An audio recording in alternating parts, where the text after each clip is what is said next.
Semua orang pasti suka dipuji bro, tapi ya wajar aja. Namanya juga manusia kan, pasti butuh validasi. Tapi tahu nggak, selain manusia, software juga butuh validasi. Hai semua, kembali lagi di channel Void FNC. Dan hari ini gue ada video tutorial untuk kalian ya. Kali ini kita akan ngebahas tentang validasi input di dalam sebuah aplikasi React. Seperti biasa gue akan bahas dulu tentang konsepnya, baru nanti kalau lo tertarik bisa lanjut nonton tutorial codingnya. Oke, langsung aja. Apa itu validasi? Apakah validasi itu berarti kita nulis kata-kata pujian ke dalam sebuah inputan? Bukan. Oke, validasi adalah proses pengecekan data untuk mastiin data yang kita input ke dalam sebuah form itu udah sesuai atau belum, baik dari sisi informasinya ataupun bentuk datanya. Tapi kenapa sih kita harus melakukan validasi input? Jadi gini guys, ini menurut pengalaman gue ya, ketika lo menjadi seorang software developer, lo itu harus memiliki mindset user itu licik atau bodoh dalam tanda kutip. Ini memang sangat terdengar kasar, tapi percayalah ini bagus. Ini mentalitas atau mindset yang bagus untuk seorang software developer. Karena gini, ketika lo memberikan user inputan gitu, lo nggak tahu apa yang akan user itu lakukan ke inputan lo. Kita nggak bisa selalu berasumsi bahwa user itu akan input informasi yang sesuai. Karena ada aja momen-momen ketika user itu misalkan licik gitu, atau iseng gitu kan, pengen ngetes security dari aplikasi kita. Udah jelas-jelas tulisannya email gitu kan, malah diisi dengan nomor telepon.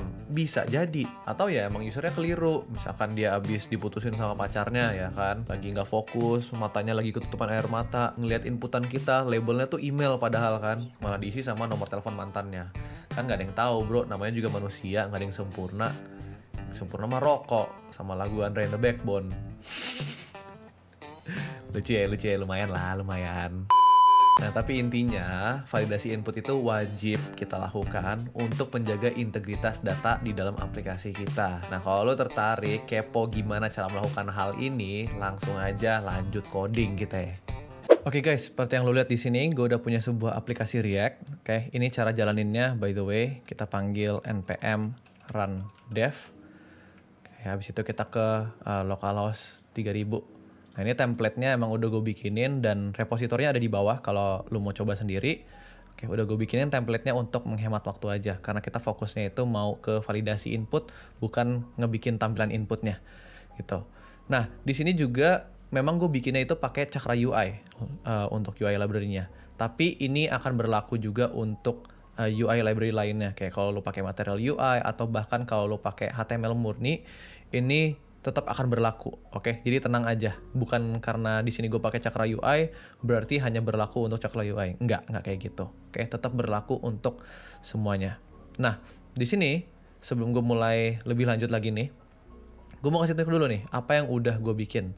Di sini udah ada 3 form, lebih tepatnya udah ada 3 input yang dibungkus oleh satu tag form. Oke, ada input username, input email, input password. Semuanya itu udah gue kasih type yang sesuai juga kayak gitu. Nah, di paling bawah kita punya type maksudnya sebuah button dengan type submit, yang artinya ketika button ini gue klik, dia itu akan nge-trigger on submitnya si form, yang di dalamnya ada function namanya handle submit. Function handle submit ini akan manggil alert untuk menampilkan tulisan submit form. Oke, jadi kira-kira kalau gue klik nih register account, dia akan muncul submit form tulisannya. Ya, muncul submit form, kira-kira kayak gitu.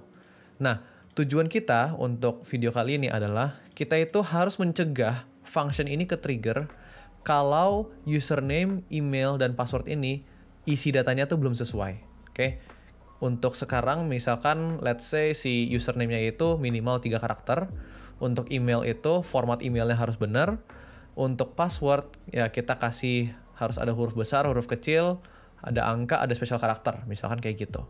Oke, jadi sekali lagi kita mau mencegah si handle submit ini ke trigger kalau isi form kita itu belum sesuai, oke, belum memenuhi kriteria. Oke, caranya gimana? Sebenarnya kita bisa lakukan dengan cara manual. Kita bikin sendiri lagi scriptnya atau algoritmanya. Cuma repot. Oke. Jadi kalau misalkan biasanya kalau kita pakai React, dia itu ada sebuah library namanya Formic. Nah, itu akan ngebantu kita untuk ngehandle form yang kita miliki di aplikasi. gitu. Jadi langsung aja kita download. Oke, ini gue matiin dulu. Gue panggil npm install Formik. Kayak gini, tinggal enter. Oke, terus tungguin aja dia install. Baru gue running lagi. npm run dev. Oke. Nah, untuk pakai Formik, kita tinggal nge-import dari Formik seperti ini. Lihat ya, gue pakai kurung kerawal di sini. Di dalam sini yang gue import namanya use Formik. Kayak gitu. Terus gue bikin di dalam si komponen app ini, gue bikin sebuah variabel namanya Formik yang isinya adalah use Formik. Nah, di dalam use Formik ini gue kasih sebuah objek. Oke, dengan properti initial values. Di dalam initial values ada sebuah objek juga. Nah, kegunaannya initial values ini apa? Initial values itu yang akan menentukan value-value awal form kita. Jadi misalkan username itu awalnya mau isinya apa, email itu awalnya mau isi apa, password itu awalnya mau isinya apa. Ya tentunya pasti awalnya akan kosong gitu ya. Nah, untuk setiap input itu kita bisa kasih satu properti di dalam initial values. Contohnya, di sini gue punya username, berarti gue bisa kasih properti username di sini. Awalnya string kosong. Lalu ada email, berarti gue bisa kasih juga email di sini. Isinya string kosong. Yang terakhir ada password, berarti gue bisa kasih juga properti password, isinya string kosong. Oke, kayak gitu. Nah, cuma sekarang kita belum ada cara untuk mengganti value yang ada di dalam si initial values-nya si Formik ini. Nah, caranya di sini gue akan bikin sebuah function, guys. Namanya handle form. Oke, dimana di sini dia akan menerima event. Nah, dari manakah event ini? Event ini akan berasal dari inputan kita. Jadi, function handle form ini kita pasang di onChange-nya setiap inputan kita. Oke, kita panggil onChange, isinya handle form. Habis itu onChange, isinya handle form. Ini juga onChange, isinya handle form. Kayak gini. Oke. Nah, onChange ini ketriggernya kapan? Dia itu ketriggernya ketika si input itu mengalami sebuah perubahan. Jadi kita mau ketika inputan kita itu mengalami perubahan atau kita ganti-ganti isi value-nya, dia akan nge-trigger function handle form, di mana dia akan passing parameter event. Oke, ini akan dipassing dari si onChange-nya ya langsung ya. Abis itu, di dalam sini kita mau panggil maksudnya formik.setFieldValue.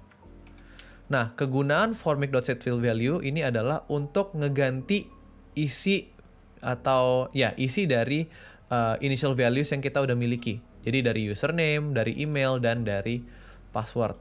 Cara pakainya di sini dia akan menerima dua parameter. Yang pertama adalah field, yang kedua adalah value. Nah, untuk fieldnya berarti dia itu nama properti dari initial values. Kalau misalkan kita mau ngeganti si username, berarti kita kasih string username di sini, lalu kita kasih value apa yang kita mau isi, gitu. Nah, supaya kita bikinnya lebih dinamis, guys, oke, supaya kita code-nya rapih juga, kita bisa nge-destructure si event, kayak gini. Oke, event itu akan ada target, seperti ini, go destructure si target, oke. Dimana target itu akan menerima,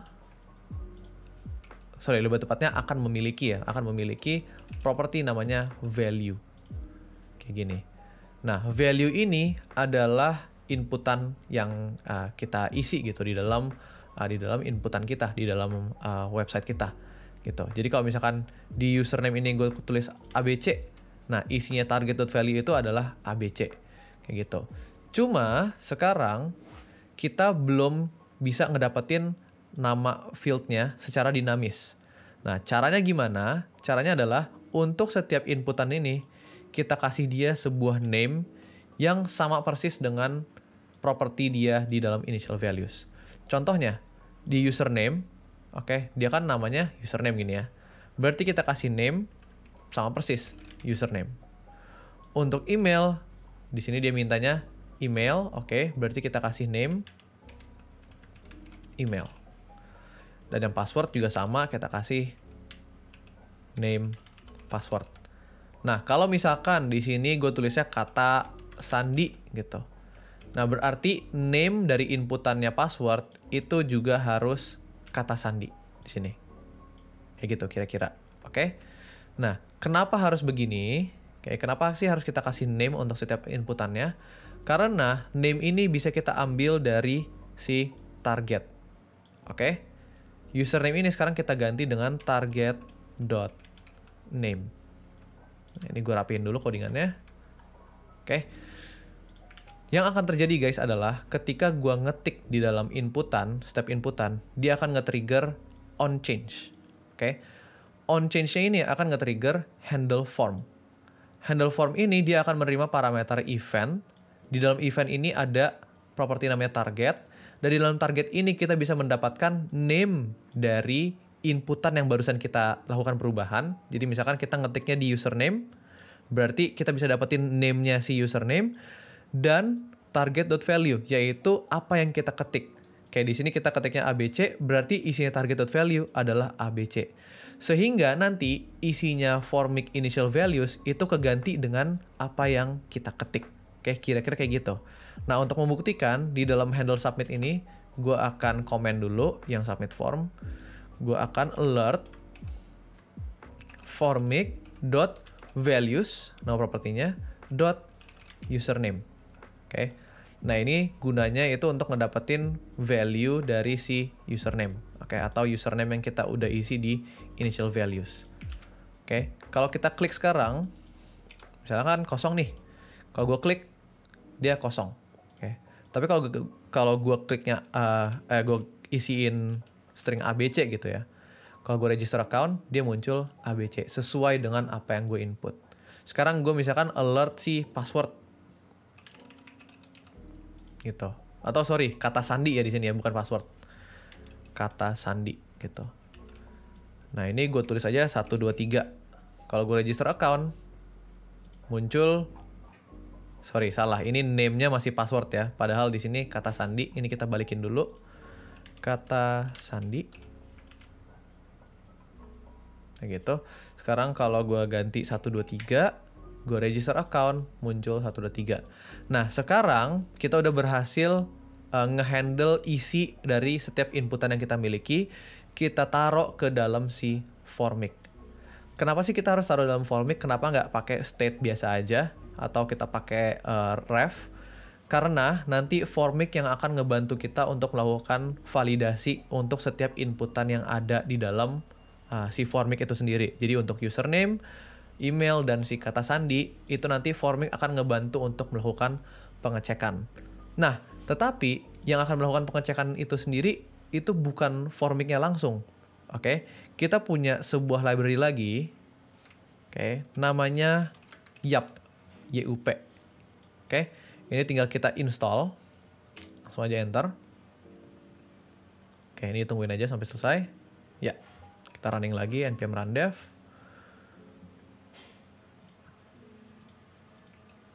Oke, di atas ini kita import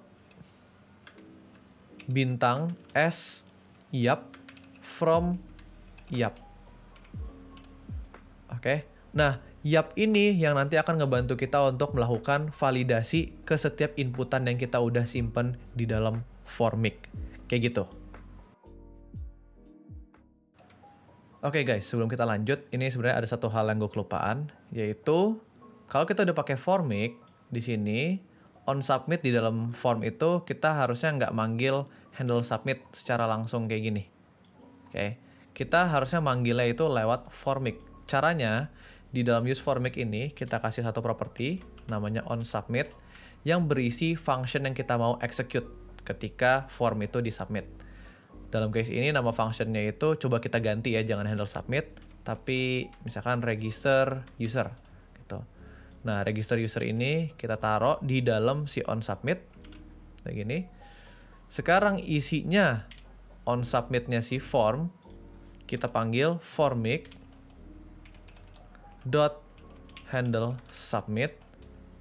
Oke.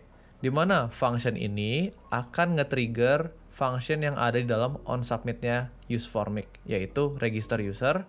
Register user ini nanti baru akan nge-trigger si alert. Oke, ini gue save, coba kita tes. Klik register account, dia tetap muncul alert. Tapi memang kosong karena dia kan nge-alert si kata sandi yang memang belum kita isi. Tapi kalau kita isi 123 misalkan, register account muncul 123. Oke, itu doang yang kurang. Nah, sekarang baru kita mau ngevalidasi input-inputan kita di dalam Formic menggunakan si Yap ini. Oke, caranya sebenarnya simple banget. Di dalam useFormic ini, oke, kita tambahin satu properti lagi dalam objeknya, namanya validation schema. Oke, isi validation schema ini kita panggil si Yap yang kita import dari atas ini. Yap.object kurung, karena dia sebuah method, .shape, dan dia sebuah method juga, jadi kita kasih kurung, di mana shape ini akan menerima satu parameter, yaitu sebuah objek. Nah, objeknya itu harus memiliki properti-properti yang sama persis seperti di initial values. Jadi harus ada username, harus ada email, harus ada kata sandi. Lalu, isi setiap properti tersebut adalah kriteria-kriteria dari initial values atau properti yang di dalam initial values-nya si Formic. Jadi misalkan kita kasih username di sini. Habis itu kita kasih kriteria dari si username. Misalkan dia itu tipe datanya harus string, lalu karakternya itu minimum 3, maksimum 10 gitu. Nah, kita bisa pakai Yap untuk memberikan kriteria tersebut gitu. Caranya kita panggil Yap.string untuk ngasih tahu bahwa ini tipe datanya harus string, terus dia kasih buka tutup kurung ini karena dia sebuah method. .required karena dia itu wajib untuk diisi. Jadi kalau misalkan inputannya itu nggak wajib diisi, lo nggak harus tambahin si required ini. Oke, Lalu kita kasih dot lagi min. Nah, min ini untuk ngedefine minimum karakternya itu ada berapa. Kita kasih 3 karena kita mau minimumnya 3. Habis itu dot max 10. Ini maksimum karakternya. Kayak gitu. Nah, sekarang ini kan onSubmit-nya isinya kan si formic.handleSubmit. Oke. Habis itu dalam Formic kita udah ada validation schema untuk username. Oke, di mana username itu tipe datanya harus string, dia wajib diisi minimum 3 karakter, maksimum 10 karakter. Nah, sekarang sama si Formic dan Yap udah di-handle. Oke. Untuk submission-nya, untuk ketika kita mau nge-submit formnya, kalau si username ini belum memenuhi kondisi, dia nggak akan nge-trigger function di sini. Oke, kita ganti lagi jadi submit form deh. Kayak gini. Ini kalau gue klik register account, dia nggak akan ke-trigger function-nya. Loh, kok bisa? Karena si username ini udah ada validation skemanya, dan sayangnya inputan username ini belum memenuhi kriteria, yaitu tipe datanya harus string, wajib diisi minimum 3 karakter, maksimum 10 karakter. Sekarang kalau gue isi dengan seto misalkan. Oke, ini kan 4 karakter ya, udah memenuhi kriteria. Kalau gue register account, muncul submit form gitu. Oke, sekarang tugas kita tinggal bikin validation schema juga untuk email dan kata sandi. Oke, nah untuk si email ini sebenarnya mirip-mirip sama si username. Oke, kita tinggal kasih email. Terus conditionnya itu dia harus sebuah string karena ya email kan tetap string ya. Terus required karena dia wajib untuk diisi. Dan harus memiliki format email. Nah, si Yap nih baik banget. Dia itu udah ngebantu kita untuk ngasih kriterianya format sebuah email itu kayak gimana. Jadi dengan menggunakan method .email ini dari si Yap, dia itu memastikan bahwa si email yang ada dalam initial values kita atau dalam inputan kita itu formatnya itu harus ya seperti email yang layak gitu. Misalkan test@gmail.com kayak gitu. Formatnya tuh harus benar. Ini gue tes ya. Kalau misalkan gue tulisnya seto doang gitu. Kalau gue register account ini nggak bisa. Oke. Dia itu formatnya harus sesuai. Kalau gue panggil seto@gmail.com misalkan, register account, baru akhirnya dia mau submit form, kayak gitu. Jadi memang si email ini harus memiliki format data yang sesuai. Nah, yang paling terakhir untuk si kata sandi. Oke. Ingat ya guys, kata sandi bukan password.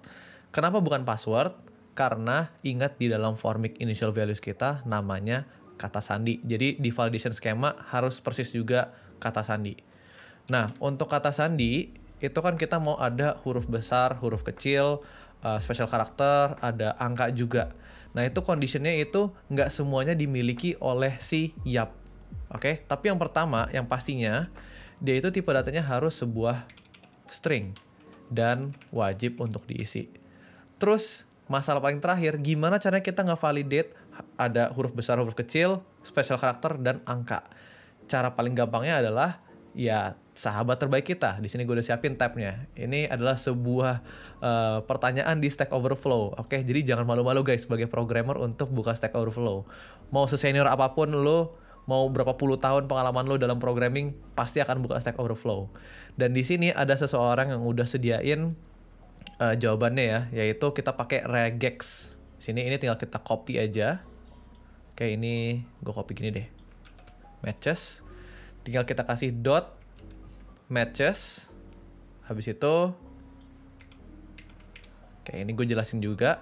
Kalau lihat di sini, dot matches ini dia itu akan nyocokin kata sandi dengan ini. Nah, ini emang bentuknya kan aneh banget ya, tapi ini namanya regex, guys. Oke, ini udah dibantuin sama orang, dia bikinin regexnya itu untuk ngecek ada huruf besar, huruf kecil, special karakter, dan angka. Kayak gitu. Nah, sekarang ini kalau gue save, ini gue tutup aja forumnya. Oke, passwordnya misalkan kalau 123 doang, register account, nggak bisa, nggak jalan.